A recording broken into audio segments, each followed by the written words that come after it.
is an internationally recognized leader of the emerging human rights movement in the United States. Ajamu has been in the forefront of the effort to apply the international human rights framework to domestic social justice advocacy for more than 20 years.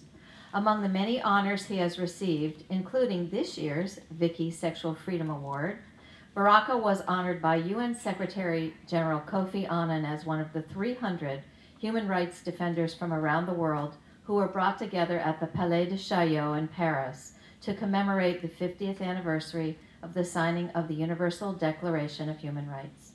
Ajamu.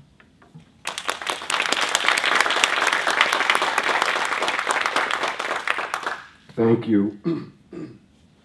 It's indeed a pleasure to be with all of you this afternoon.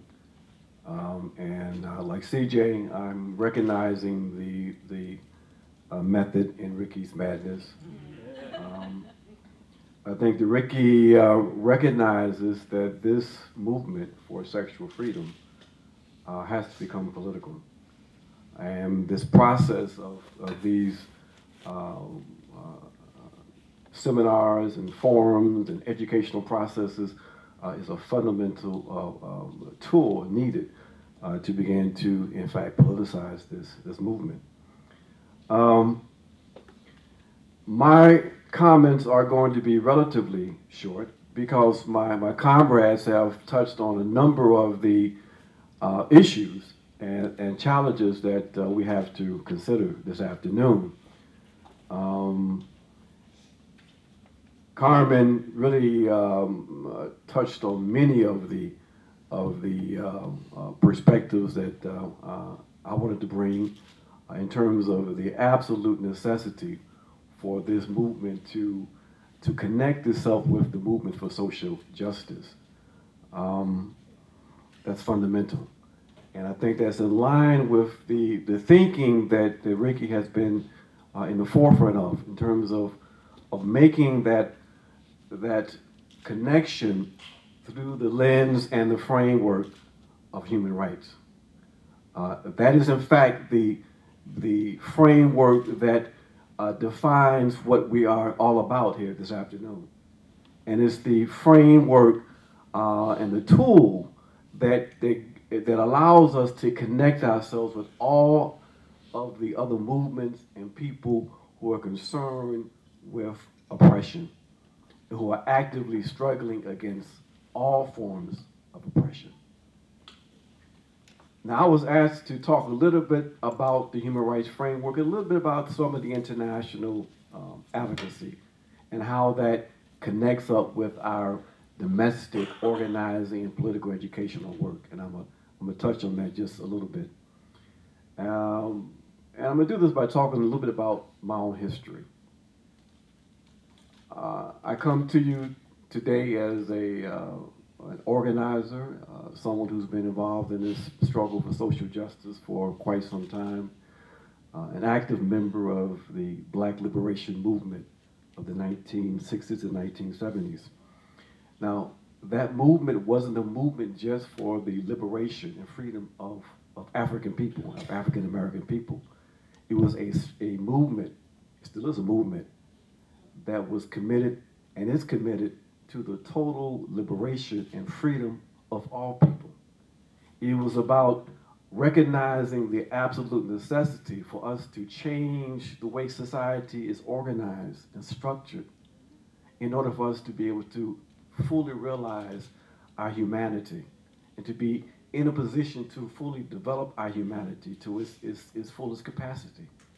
That the way society was organized, it was preventing our ability to realize ourselves and to develop ourselves and to live in societies that allowed us to fully develop and to live among ourselves and with each other in peace. So this recognition that we had provided a natural bridge for us to the paradigm of human rights. That as we suffered in the 1970s, the repression coming from the government as a consequence of our desires, we recognized that we had to to deepen our understanding of all of the elements that we needed to embrace in order to build a more effective and powerful movement. We needed to look at a more expansive language. We needed to understand the complexities of oppression. And that led us to the human rights framework. Now, when we talk about the human rights framework, when we talk about what we mean by human rights, I want to just back up for a second. The modern human rights movement, as we understand it and know it, really emerged coming out of the Second World War. As a consequence of the atrocities of the Second World War, there was a real commitment among the peoples of this planet that we needed to avoid this kind of experience, that we needed to build a new institution and have in place principles that could avoid war, that could avoid the practices where human beings were designated as less than human and repressed and suppressed and murdered as a consequence. So there was a real cry from the people that we needed to have something in place that was different. As a consequence of that, we had the creation of the United Nations, and we had, through that process, the beginning of the development of this framework of human rights. Now, to define human rights, states came together in 1946 through 1948 to begin to define what the range of rights were supposed to be. Now, that process was important, and in fact, it was somewhat revolutionary, but it was also limited, because if you think about it, who were the states that were at the table? They were primarily the victorious states of the war, but primarily there were the Western European states.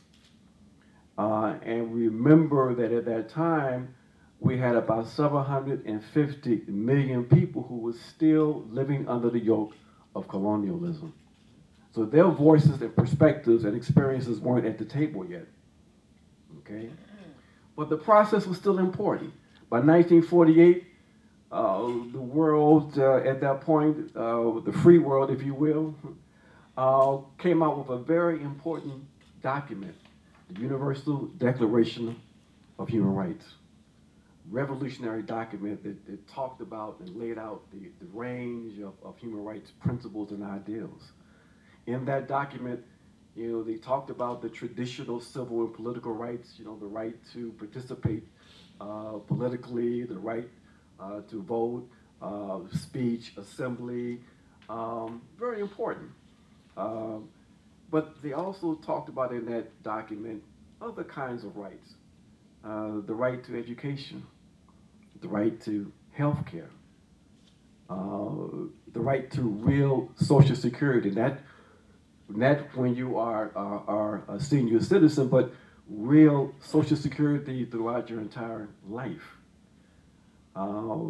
These are very, very important rights also. They talked about the right to have a socially productive job, the ability to subsist, to be able to win the means of subsistence in order to live.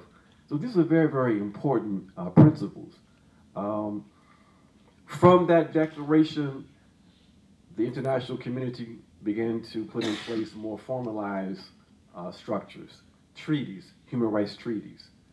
And today we have a whole host of treaties that define the human rights framework. We have the Convention to Eliminate All Forms of Racial Discrimination, the Convention to Eliminate Discrimination Against Women. We have the Declaration on Disabilities. We have the Convention on the Right of the Child. We have a whole host of international treaties that define the range of human rights. But in all of these treaties that are very important, when it comes to the issues that we are talking about this afternoon and are concerned about. Unfortunately, my friends, there are no specific treaties and no specific language that deals with the issues of sexual freedom, expression, and even sexual orientation in the international framework. Now, is that a cause to be pessimistic? I don't think so. Why? Well, the human rights framework up to this point has been a state-centered framework, if you will. That is, government, states coming together and developing this framework, developing these instruments. But if you look at the evolution of the human rights ideal, human beings, people, organized people have always been a part of that struggle from the very beginning. For example, when the UN established the Human Rights Commission and gave it the responsibility to begin to develop the Declaration and the two main covenants on economic, social, cultural rights and economic and civil and political rights, people throughout the world organized themselves and targeted that commission to ensure that certain kinds of ideals and principles were contained in those documents. And I don't have time to go into that particular history, but my point here is this, that basically it was organized people who have had a fundamental impact on the evolution of the international human rights framework. In the 1960s, those 750 million people I referred to earlier that were under the yoke of colonialism, they had engaged in a process of liberation and had begun to liberate themselves from colonialism. So therefore, by the 1960s, we had new states that were part of the international community. And they brought their perspective and their voice to the conversation. And as a consequence of their interventions, we had this expansion of the ideal of human rights, okay? So even though we have a state-centered process, those of us who are human rights activists have always understood that the real challenge and the real objective of our movement is to take this movement for ourselves, to understand that the framework, the human rights framework is contingent and it has to be contested. That we start with the text, with the ideals, but through struggle, we transform those texts, those ideals. We create new rights through our own struggle. So even though we find that in the international community, we don't have specific language that deals with issues of sexual freedom, that specifically provides language to protect sexual orientation and practice. That doesn't mean that we don't have the ability to impact that process and to add language, and in fact to transform those texts to make sure that they are representative of our own aspirations. So for us, this international human rights framework is important. It is an area in which we have to struggle, and it's an area that we have to continue to develop. And we have to connect our domestic work to this international framework. That basically, in our ability, our desire to politicize this movement, it's important that we use all of the instruments we have available to us. And so this ideal of this movement being defined as human rights is fundamentally important, and we have to connect it to the people in that way. We have to help people to understand that not only do we have a human rights struggle involved here, but that this struggle cannot be successful until it is connected to all of the other struggles for social justice. That the struggle for human rights is in fact a struggle for social justice. So that is the challenge, I think, that we have today. as we go forward. Understanding that we have these instruments, these principles, this principle that human rights are universal, the principle that human rights are indivisible, they cannot be disconnected from other rights, the principle that as human beings we all have these rights, and that we cannot be discriminated against because of our sexual orientation, our language, our nationality, our class, our race, that these things are fundamental to us as human beings. And that we have a right to participate. These are all the kinds of principles that we have to include in our arsenal as we go forward. Now, as I end, I wanted to just raise a couple of questions regarding how we continue to do this work. One, of course, we say that we have to continue to define this work as human rights. But the second piece I wanted to raise was in our understanding of the intersectionality of this work, of this movement toward social justice.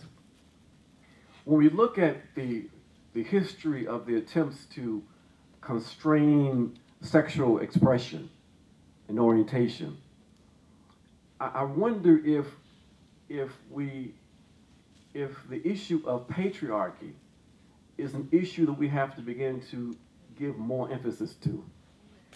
That when you look at the fact that as a system of domination and oppression, it appears that patriarchy may be the most pervasive system of oppression on the planet.